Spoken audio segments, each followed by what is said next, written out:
Hello, friends. Welcome to Creative Medicine. In this lecture, we will learn about Important points. Fallopian tube is the superiormost structure. Round ligament and ovarian ligament are present at the same level. Round ligament is anterior to the fallopian tube and ovarian ligament is posterior to the fallopian tube. Fallopian tube and ovary together we call it as adnexa. Body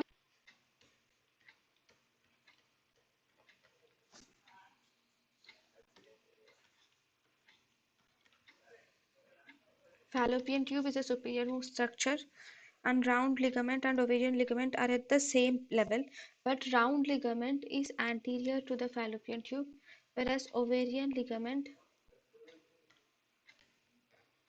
is posterior to the fallopian tube, but they are at the same level.